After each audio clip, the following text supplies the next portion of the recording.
everyone, it's Lauren. Welcome or welcome back. Today I'm doing a video all about the best and worst body creams that I've tried, letting you know which ones I think are the best and which ones I've found along the way that I just don't love very much and wouldn't recommend. But I do have a bunch of different type products. I have ones that are going to be more thick in consistency, some that are going to be thinner. I have, higher end price products, more drugstore price products, just a bunch to talk about. So I do have certain products that I recommend to some people that I wouldn't to others, and the reverse. So hopefully you'll be able to find something. I do have quite a few products to talk about today, so I'm going to try and get into it as soon as I can, but I will have any product I mention linked below in the description box.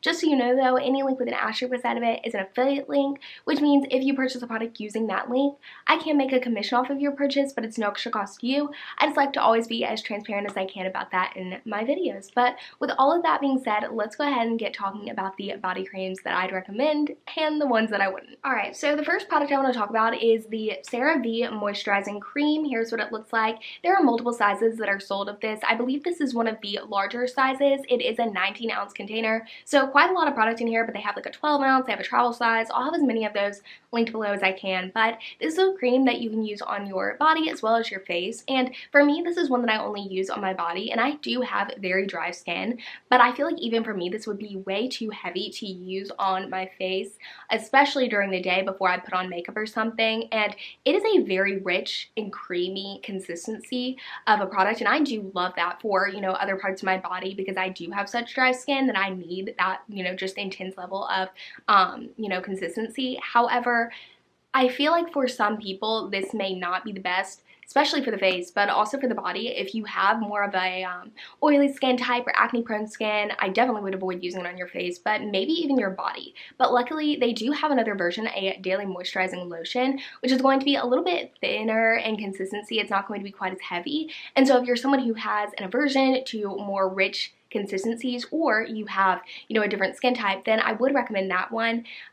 This is suited for normal to dry skin. That is who they recommend it for, and this is also approved by the National Eczema Association, which I do have eczema on my legs, and so I've tried out quite a few products, and this is one that I do enjoy. It does not irritate my eczema, but it doesn't necessarily help with it. I do have a product that if you suffer with sensitive skin, eczema, any of those type of conditions, then I have one that I would really recommend to you guys. This one is good, but it's not like #1 in that realm. This does have ceramides, which is going to lock in the moisture in your skin, which is going to be great for getting rid of any dryness that you have or irritation. It's going to help prevent that, which I do think this is a really strong spot in this product. I find that it really does help with my irritation and preventing future irritation. So that's what I love this product for. I mean, if you have dry skin, you will probably love this product, unless you don't really like thick creams. That may be the one drawback for you. However, I do want to mention it, and I'll mention this with pretty much all of the products, or I'll have some way of denoting it throughout the video, but this product does have phenoxyethanol as its preservative, which, in and of itself, it's not a bad product for your skin. Like, it's totally fine. However, if you do have an animal or a baby or whatever, someone around that's going to be consuming this product in any way, like I know that my dog, anytime I have lotion on, he is like constantly licking me. And this ingredient in the product, it is going to be harmful for animals. It can be potentially lethal. Like, it is not a good product for anyone to consume. So I do want to make you guys note of that, and I'll have some way of denoting, as I go throughout today's video, which products have it, which products have it as its preservative, so that you can kind of be aware. But I don't want to continually, mention, oh, it has phenoxyethanol, because I feel like that would kind of get repetitive and maybe boring for people that's not important to. But I do want to make it clear for people that it is important to. So I'll figure out a way of doing that in the editing, but definitely good option for dry skin, a pretty good option for sensitive skin, and that's really who I think this would be best for. Here's a product from one of my favorite brands, and I also absolutely adore this product. This is the one that I was talking about a second ago, that if you have eczema prone skin, you're going to love this, but also if you just have like extra dry skin, even normal skin that you just you have dryness and things that you want to, areas of your body that you want to provide moisture and hydration to, this is it. This is the, I can never say the name of the brand, but here is their Lipcar Balm. It's an AP balm and body cream. So this is going, I believe this is $20, which is I believe it's the most expensive product that I'm mentioning. However, it's not that much more expensive than the other products, and I really do believe, like, whenever I don't use this product, I notice it. Like, my skin is lacking that moisture that, it has whenever I use this product. It's lacking that hydration that it has when I use this product. I mean, I really do notice a difference when I do versus when I don't use this product, where as with a lot of these, I mean, I feel like it's really like, you know, I notice a difference for like a hot second, and then like a lot of them, the effects are fleeting, I guess is my point. Whereas with this, it will nourish your skin for, I believe it's like up to 48 hours. And I really do believe, you know, at least for the next 24 hours, my skin feels so much more just nourished and soft and smooth. Like I really do feel like it has done something. And for my eczema, it has really made a difference. It is also approved by the National Eczema Association, which a lot of these products are, and not to take away from like that approval, but this is one that I feel like really does wonders for my eczema, has really helped with it. I have it so bad on my legs, and I feel like this really helps with any irritation that I may have. There are also just such moisturizing ingredients in this product. I mean, there's glycerin, there's niacinamides, like so many great moisturizing ingredients. So if you have dry skin, or if you have sensitive or even eczema prone skin, this is my go-to product. Like, I don't think there's another product that I could recommend to you and say I like as much as this one. This is like my holy grail. This also doesn't have the ingredient I mentioned before, phenoxyethanol. Now, one thing is, if you are someone who, again, kind of has an aversion to more products with a more thick consistency, this does have a pretty rich, thick consistency, but it's not greasy. So it does, you know, absorb pretty nicely into the skin. And, you know, while it is a little bit of a heavier product, you're not going to have like the sticky, greasy feeling left on your skin, which to me does really irritate me. And it's something I kind of have trouble getting behind. But I can handle the thickness if those two effects don't come with it. So this is one I totally recommend for pretty much anyone, but especially those who are on the drier side of things. Next product I want to talk about is one from Dr. Teals. It's the Rejuvenating Eucalyptus Lotion. This is a $5 product, and it is very nice in that it's not too heavy. It's just very lightweight, and it's not sticky or greasy, so it's a good feeling product.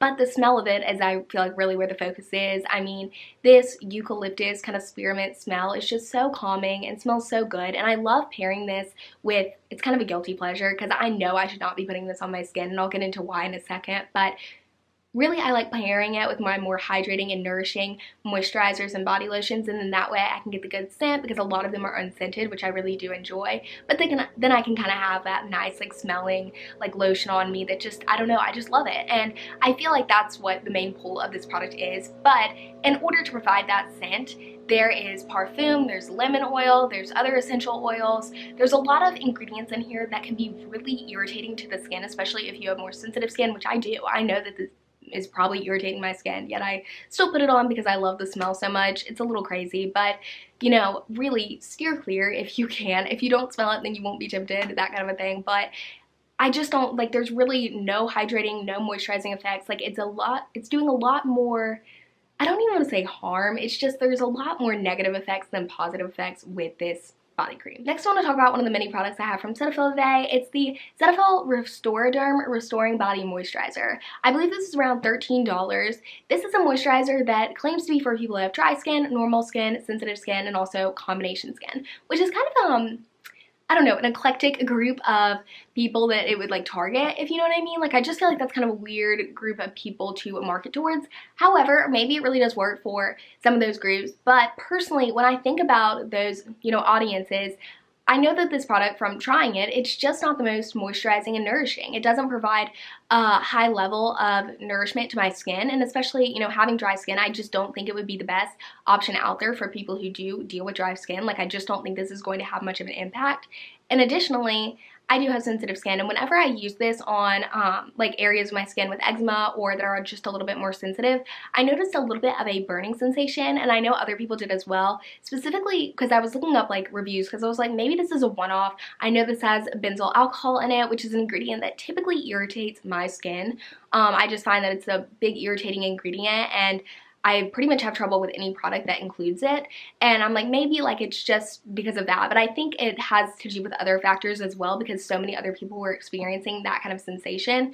And although this is approved by the National Eczema Association and it does have colloidal oatmeal in it, which is a really good nourishing ingredient, it's like, if it's going to sting my skin and kind of irritate areas of my skin, then I just don't want to use it. I don't think that it's going to have that much of a of an effect in, you know, helping combat any dryness or irritation that my skin has. So that's something I wanted to know. However, if you're someone who, you know, likes more of lightweight products, you have, you know, skin that's not very sensitive, then you may really enjoy this as a restoring cream. It may just perfectly fit your needs, but for me personally, if you have dry skin, sensitive skin, definitely a no-go in my opinion. Next, let's talk about another product that is supposed to be pretty good for eczema-prone skin, and I actually find for multiple reasons it's pretty similar to the Cetaphil Restoraderm I just mentioned. This is the Eucerin Skin Calming, what is it, oatmeal enriched cream. This is, I believe, $6 depending on the retailer you get it from. This right here is in the cream form, but they have so many different forms and like styles. They have like a tub. They have so many different types of, you know, versions of this product. So you can really find it whenever you're liking it. So that's a pro. But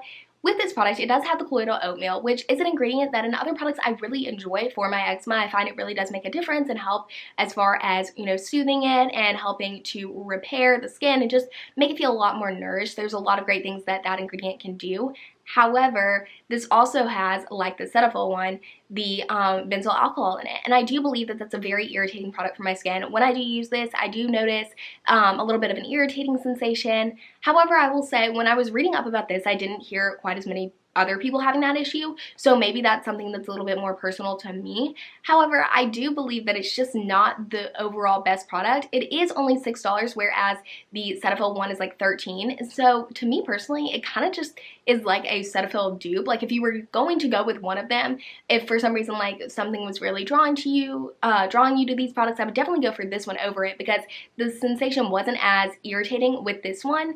And I also, you know, it's more affordable and I feel like you're getting a very similar thing as far as feel and when you look at the ingredients. Next, let's talk about one from Nivea. It's the Breathable Nourishing Body Lotion in the Tropical Breeze version. So it's going to have a little bit of a scent to it, and honestly, I normally don't like tropical scented things, and this to me does not smell very tropical. It has more of a floral type scent to it that's not too overbearing in my opinion. Like, it's really not something that irritates me, although I really don't have an aversion to many scents. I just think, you know, if you do know that about yourself, and you probably won't like this, but if you can handle a little bit of a scent, then I think this will be fine. Honestly, this product, it is pretty lightweight. It does absorb very quickly. It doesn't have that greasy or sticky feel, so it has all of that. Like, it definitely is a breathable, as they claim, product. But to me, this really doesn't have much nourishing or moisturizing effects, and I just don't feel like it really does much for me. It also does have fragrance in the product, so that could be something that if you have aversions to that, it just probably would not be the best product. You know what I mean? Like, it's kind of similar to that Dr. Teals one I mentioned. Like, it's really not going to do that much for you. It's probably just going to have more negative effects than good ones, especially if you're someone who your skin tends to get irritated by fragrance. This may not be one that you'd enjoy. Next, I have another one from Cetaphil to talk about. This is their Cetaphil Moisturizing Lotion. This is for the body as well as the face. It's supposed to be for all skin types. And what I like about this is it does have a lot more of a lightweight feel to it. And as I mentioned earlier, I do feel like products that are typically more lightweight and not as thick in consistency don't have as much nourishing and hydrating and moisturizing type of effects. However, with this one, it has some really good moisturizing effects. It has ingredients like panthenol. It also has glycerin in it, like really good moisturizing ingredients that I think do make a difference for my skin. And so I do like it for that reason. However, when it comes to being for all skin types, I'm a little bit hesitant to say that just because it does have macadamia nut oil in it, which is great for people like me who have drier skin, just because it's going to provide a real like supple, kind of just soft feel to the skin, but it can cause irritation for people who have acne prone skin. So I don't really know if it's best for people who have acne prone skin, whether it's oily, normal, even if you have dry skin and it's acne prone. I just don't know how great it would be for you.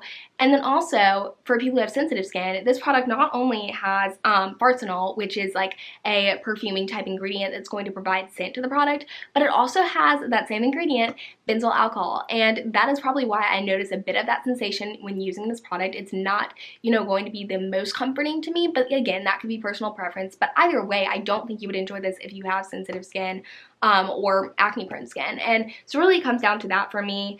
It'd be best if you have dry skin that is not sensitive, or if you have oily, normal skin that's not acne prone, or if you just have very basic, perfect skin, then maybe you'd enjoy this. Next, let's talk about another from Cetaphil. This is one with so many pros, but it also has a fair share of cons to it. It's the Cetaphil Sheer Hydration Replenishing Body Lotion. I believe this is around $14, of course, depending on the retailer you get it from. But this is one that actually ended up receiving one of the Best of Beauty Allure 2020 awards, which I feel like was really just because, you know, it is a product that's marketed towards people who have dry or dehydrated skin. And I do think there are many ingredients that would, you know, support that claim. I think there's glycerin in it, there's xylitol, sorry, my phone's going off, xylitol glucoside, so many different ingredients that are supposed to be really nourishing, hydrating, just moisturizing for the skin. However, I'm not sure if it's because it's not combined with other ingredients that I see in other products that like allow, you know, the product to be a little bit more long lasting, but I just don't find that the effects of, you know, like as far as the hydration, the moisturization, like I just don't find the effects of the product to be very long lasting. It's very fleeting.